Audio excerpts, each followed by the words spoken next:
ছোট থেকেই সিনেমা প্রেমী একজন মানুষ হিসেবে আমার অভিনেতা হওয়ার স্বপ্ন ছিল এবং ইচ্ছা ছিল। তো সেই জায়গা থেকে আমি আসলে একটা সুযোগ খুঁজছিলাম যেখানে আমি আমার নিজেকে প্রমাণ করার সুযোগ পাবো। So finally I got Deepto star hunt এবং আমি সেখানে সাকসেসফুলি রেজিস্ট্রেশন করি এবং এখানে চলে আসি আমার অডিশন দিতে। অডিশনের দিন সকালবেলা আমি ইন টাইমের ভিতরেই চলে আসি এবং ফাইনালি আমি লাইনে দাঁড়িয়ে যাই। দেখলাম সারা বাংলাদেশের বিভিন্ন প্রান্ত থেকে সবাই এসেছে নিজেকে প্রমাণ করার লড়াইয়ে, কিন্তু আমি কনফিডেন্ট ছিলাম এবং সেই জায়গা থেকে আমি চলে আসি, রেজিস্ট্রেশন করি। তার পরবর্তীতে নেক্সট প্রসিডিউরগুলো শুরু হয় এবং এর মধ্যে বিভিন্ন জায়গা থেকে বিভিন্ন ক্যামেরা সবাই ইন্টারভিউ দিচ্ছিল, কেউ গান গাইছিল, কেউ নাচছিল, সবাইকে অনেক বেশি কনফিডেন্ট লাগছিল। তো সবার মাঝখানে আমি আসলে বেশ নার্ভাস ফিল করছিলাম, বাট তারপরও আমি একটা ইন্টারভিউ সেশন দিই যে আমি এখানে কেন আসলাম, কোত্থেকে আসলাম।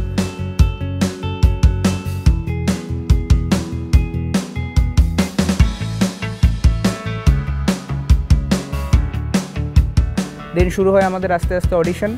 তারপরে প্রথম রাউন্ড ইয়েলো কার্ডের জন্য আমাকে ডাকা হয় এবং আমি যাই।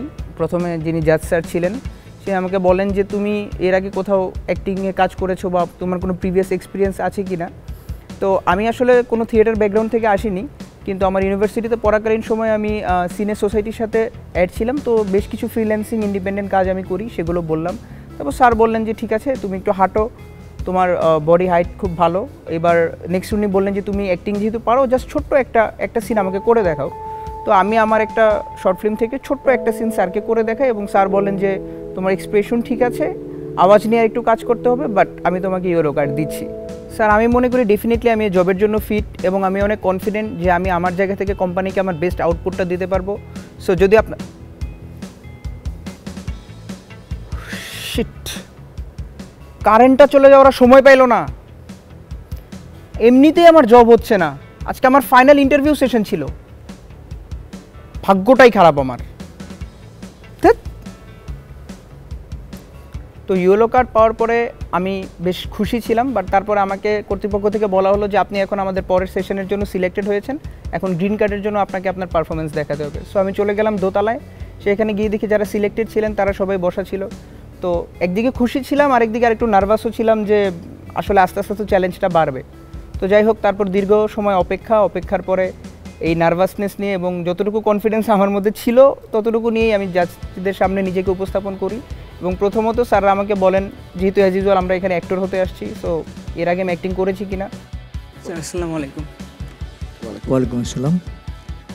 কী নাম আপনার? স্যার আমার নাম অন্তু চক্রবর্তী। অন্তু চক্রবর্তী, কোথায় মানে দেশের বাড়ি কোথায়? স্যার আমার দেশের বাড়ি ময়মনসিংহ, আর আমি থাকছি ঢাকায় মালিবাগে। আচ্ছা, তো থিয়েটারের কোনো এক্সপিরিয়েন্স বা নাটকের কোনো এক্সপিরিয়েন্স আছে? জি স্যার, আমি স্যার যখন বিশ্ববিদ্যালয়ে পড়াশোনা করি তখন থেকে আমাদের বিশ্ববিদ্যালয়ের চলচ্চিত্র সংসদের সাথে আমি কাজ করছি। তো আমি বেশ কিছু ইন্ডিপেন্ডেন্ট ছোট ছোট শর্ট ফিল্মে কাজ করেছি এবং সেগুলো বানানোর সাথে যুক্ত ছিলাম। কোন বিশ্ববিদ্যালয়? স্যার ড্যাফোডিল আন্তর্জাতিক বিশ্ববিদ্যালয়। আচ্ছা, ড্যাফোডিল। আপনি তো পিছনের লোক, সামনে আসতেন কেন? আপনি পিছনে জড়িত ছিলেন, সেটা ভালো না যে আপনি মেকআপ অ্যাসিস্ট্যান্ট ডাইরেক্টর হবেন, ডাইরেক্টর হবেন? না স্যার, আমি স্যার বেসিক্যালি স্যার অভিনয়ের সাথেই ছিলাম। আমি শর্ট ফিল্মের সাথেই কাজ করেছি, অভিনেতা হিসেবেই কাজ করেছি স্যার। আপনার প্রিয় অভিনেতা কে? স্যার আমার প্রিয় অভিনেতা আফরান নিশো। আফরান নিশো। আর প্রিয় অভিনেত্রী? স্যার প্রিয় অভিনেত্রী বলতে এখন পর্যন্ত মানে এই জেনারেশনে আমি কারো অভিনয় সেভাবে ফলো করি না, কিন্তু আমার শাবানা ম্যাডামের অভিনয় খুব ভালো লাগে। এই জেনারেশন কেন ফলো করেন না?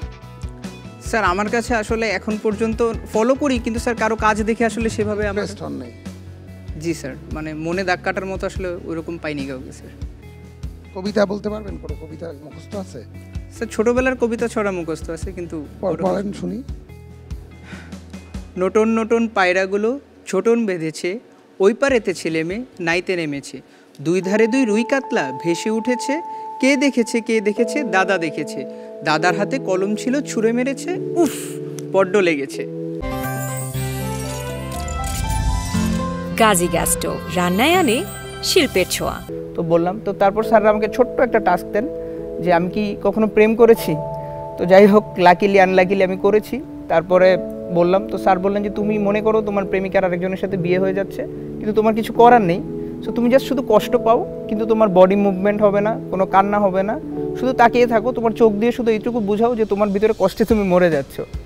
তো তারপরে আমি ফিল করলাম এবং সেটা করার ট্রাই করলাম যতটুকু পসিবল।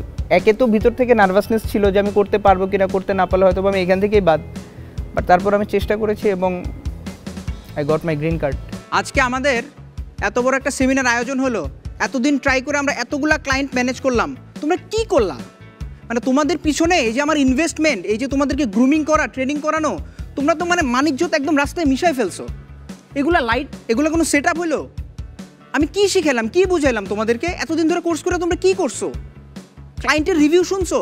মানে এরপর থেকে তো আমি কোনো ভালো ক্লায়েন্টের সাথে কোনো কিছু ডিলই করতে পারবো না। এখন আমরা ইন্টারমিডিয়েট লেভেলে কাজ করতেছি, এখনই যদি এই অবস্থা হয় তাইলে এরপরে কি হবে? তো স্যার আমাকে যেভাবে অ্যাক্টিং করতে বললেন, যেভাবে এক্সপ্রেশন দিতে বললেন, আমি সেভাবেই দিলাম। তো আমার এক্সপ্রেশন দেখানোর পরে স্যাররা বললেন যে মোটামুটি ভালো হয়েছে, তবে আরও কাজ করতে হবে। বাট স্যারদের কাছে হয়তো ভালো লেগেছেন, তাই তারা আমাকে বললেন তুমি এক্সট্রা কারিকুলাম অ্যাক্টিভিটিস কী পারো? তো আমি বললাম স্যার আমি নাচতেও পারি, গাইতে পারি। তো স্যাররা তখন বললেন যে অনেকক্ষণ আমরা নাচ দেখি না, এর আগেও অনেকে গান গেয়েছে, অভিনয় করেছে, তুমি একটু আমাদেরকে নাচ দেখাও। তো তারপরে আমি বললাম ঠিক আছে স্যার। তো স্যাররা তারপর একটা ট্র্যাক প্লে করলেন এবং আমি আমার ভিতরের সব টেনশন, সব স্ট্রেস ছেড়ে দিয়ে নাচলাম। এবং নাচার পরে স্যাররা বললেন তুমি তো বেশ ভালো নাচো। তো এরপরে স্যাররা বলেন যে তাহলে তোমাকে আমরা এবার নিব কি নিব না সেটা এখনও ডিসাইড করতে পারছি না, তোমাকে আমরা ওয়েটিং জোনে রাখছি। তো আমার মন খারাপ হয়ে যাচ্ছিলো এবং আমি চলে যাচ্ছিলাম। ঠিক যেই মুহূর্তে আমি স্টেজ থেকে নেমে যাব, তখনই স্যার আবার আমাকে পিছন থেকে কল করলেন এবং বললেন আমি তোমরা আমার থ্যাংক ইউ। স্যার দুপুরে কি দিয়ে খাবার খাইছো? খাও না? সারাদিনই খাওয়া হয়নি। সব অভুক্ত। আচ্ছা আর জিজ্ঞেস করো না কাউকে। স্বপ্ন দেখার দিন এসেছে। আমি খুবই সারপ্রাইজ হয়ে গেলাম, আমি খুবই হ্যাপিলি শক ছিলাম যে আমি ভেবেছিলাম হয়তোবা আমাকে সত্যিই ওয়েটিং জোনে ওয়েট করতে হবে, তারপর আমি হয়তোবা বাদ পড়ে যাব এত টাফেস্ট কন্টেস্টেন্টের ভিতর থেকে। But finally I got my green card.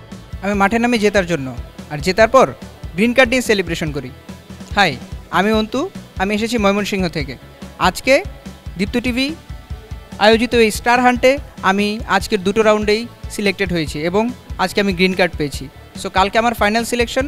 Deepto TV এবং দীপ্ত টিম যদি আমার সাথে থাকে, আমি অবশ্যই ফাইনাল সিলেকশনে উতরে যাব।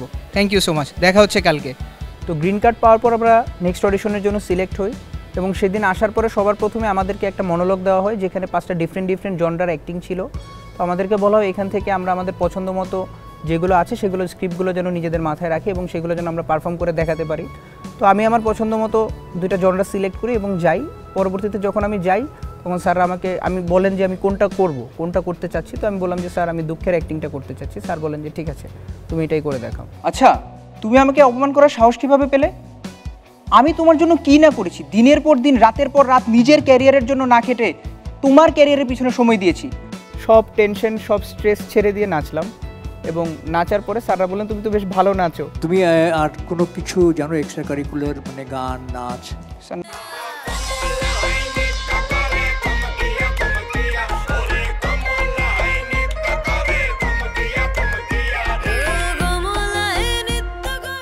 এরপরে স্যাররা বলেন যে তাহলে তোমাকে আমরা এবার নিব কি নিব না সেটা এখনও ডিসাইড করতে পারছি না, তোমাকে আমরা ওয়েটিং জোনে রাখছি।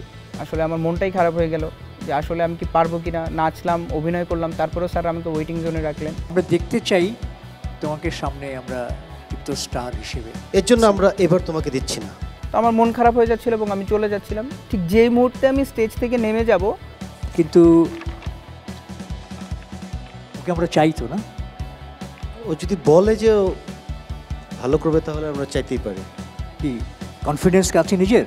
জি স্যার, ভালো করবে স্যার ইনশাআল্লাহ স্যার করব। ঠিক আছে, নিজের সর্বোচ্চটা দেব স্যার। ঠিক আছে, আমরা দেখতে নাচতে নাচতে আসো। স্বপ্ন দেখার দিন এসেছে, স্বপ্ন দেখার বার, ভিড়কে ঠেলে সময় এবার সামনে দাঁড়াবার খুঁজছে।